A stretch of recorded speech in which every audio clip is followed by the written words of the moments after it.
यहाँ पे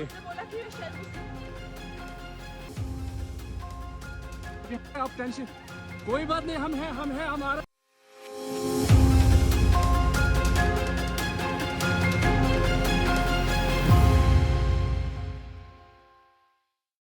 नाम पूछा, धर्म पूछा, जात पूछी, 10 मिनट तक फायरिंग हुई। करीब 50 से ज्यादा बार फायरिंग हुई और 27 लोगों की मौत। ये कुछ तस्वीरें हैं, आप स्क्रीन पर देखिए। कश्मीर के पहलगाम की ये तस्वीरें, रोती बिलखती चिल्लाती आवाजें आपके कानों तक पहुंच रही होंगी। अलग अलग तस्वीर देखिए स्क्रीन पर।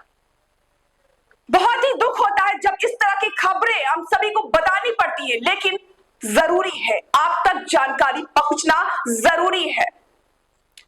22 अप्रैल को करीब दोपहर 2 बजे जब पर्यटक घूम रहे थे, अचानक से झाड़ियों से 2 आतंकवादी निकलते हैं और गोलियों की बौछार कर देते हैं। और इस दौरान जो एक अजीबोगरीब बात सुनने को मिली, देखने को मिली, प्रत्यक्षदर्शियों ने जो बताई, बेहद ही चौंकाने वाली है।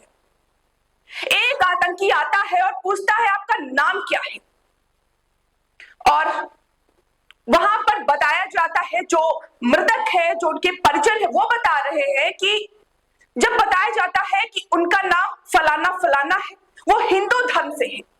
दूसरा आतंकी इशारा करता है कि ये हिंदू है, मुसलमान नहीं है। और फिर क्या था, गोलियों से भून दिया जाता है। जानकारी आती है कि एक व्यक्ति को गोली से भून कर उसको मौत के घाट उतार दिया, और रात के 11 बजते बजते खबर आती है कि इस हमले में, इस आतंकी हमले में करीब 27 पर्यटकों की मौत हो गई। सवाल उठता है मोदी सरकार पर, केंद्र सरकार पर, कि देश का चौकीदार कहां है? देश के चौकीदार से चूक कैसे हो गई? आज देश में हिंदू मुसलमान, मंदिर मस्जिद ब्ला ब्ला ब्ला सब कुछ हो रहा है, जिसकी आग पाकिस्तान तक दहक रही है, और उस आग में झोंके जा रहे हैं आम नागरिक, मासूम लोग उसमें झोंके जा रहे हैं। लेकिन क्या इस पर मोदी सरकार जिम्मेदारी लेगी? क्या इस आतंकी हमले का जिम्मेदार केंद्र सरकार खुद लेगी? सवाल है। और आज देश की जनता भी पूछना चाहती है, जानना चाहती है, देश का सबसे बड़ा शेर क्यों चुप बैठा है? 56 इंच की छाती और लाल लाल आंखें किस काम की? मोदी से सवाल है हर एक जनता का, जिसने भरोसा किया मोदी सरकार पर, उसके कार्यों पर, जो बड़े बड़े भाषण मंच पर दिए गए, उन पर भरोसा किया देश की जनता ने कि अब सब कुछ सही हो जाएगा, देश का विकास होगा, देश की अर्थव्यवस्था पटरी पर आ जाएगी, देश में सुकून होगा। लेकिन लगातार आप देख रहे हैं इस तरह के हमले, घटनाएं सामने आ रही है, और ये पिछले 6 सालों में सबसे बड़ा आतंकी हमला है। आपको याद होगा कि पुलवामा अटैक हुआ था, जिसमें देश के 40 जवान शहीद हुए थे, और इसके बाद ये जिसमें 27 लोगों की मौत हो गई, वो भी इसलिए क्योंकि वो हिंदू थे।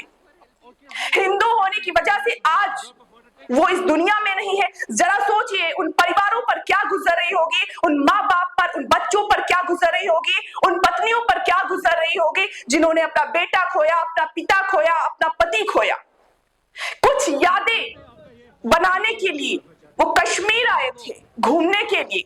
अलग अलग राज्यों से विदेशी लोग आए थे, पर्यटन लोग आए थे कि कुछ यादें समेटेंगे, कुछ लम्हे बिताएंगे, कुछ हसीन पल बिताएंगे। लेकिन जो यादें यहाँ पर उनके साथ जाएंगी, जो कभी नहीं भुला सकते, वो अंदर से धधकती आवाजें चिल्लाती कान में गूंजती हैं। हर एक व्यक्ति आज रो रहा है कि देश में इस तरह की चीजें हो रही हैं। सोचने वाली बात है कि 370 पर बड़ी बड़ी बातें की गई थी, नोटबंदी करके आतंकवादियों के कमर तोड़ने की बात कही गई थी, लेकिन कहां है? सिर्फ भाषण इतनी मजबूती से बोले जाते हैं कि देश की जनता को, आम जनता को भरोसा हो जाता है कि सरकार सब कुछ ठीक कर देगी, अब हमें सुकून से जीने को मिलेगा। बहुत बड़ा ये मुद्दा है कि कब तक कश्मीर के लोग, देश के लोग आतंकवादियों के रहम पर जीते रहेंगे।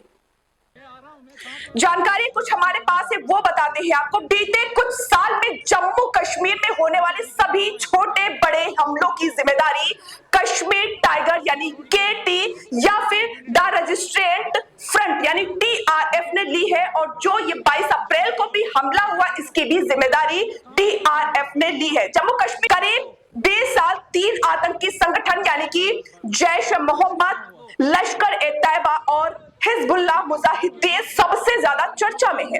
2019 के बाद साथियों आतंकी गुटों में प्रॉक्सी नाम रखने शुरू हुए। इस हमले के बाद किस तरह की चीजें होनी चाहिए, क्या बदला लेना चाहिए, या फिर इन मौतों को लेकर सरकार जरा भी संवेदनशील नहीं है, हल्के में ले रही है, ये समय बताएगा। फिलहाल आज बैठक गृह मंत्री अमित शाह करने जा रहे हैं और मोदी इस पर क्या बात रखते हैं। प्रेस कॉन्फ्रेंस तो वो करने से रहे, मीडिया के सामने कुछ भी बोलने से रहे, लेकिन फिर भी देखते हैं कि मोदी इस पर क्या बयानबाजी करते हैं। विपक्ष तो लगातार इस पर हमलावर ही है और आगे देखने वाली बात होगी। फिलहाल हम चलते हैं, मिलेंगे नई खबर के साथ, लेकिन उससे पहले आगाज चैनल को सब्सक्राइब करें ताकि देश दुनिया की सबसे पहली खबर और बड़ी खबर आप तक पहुंच सके। नमस्कार।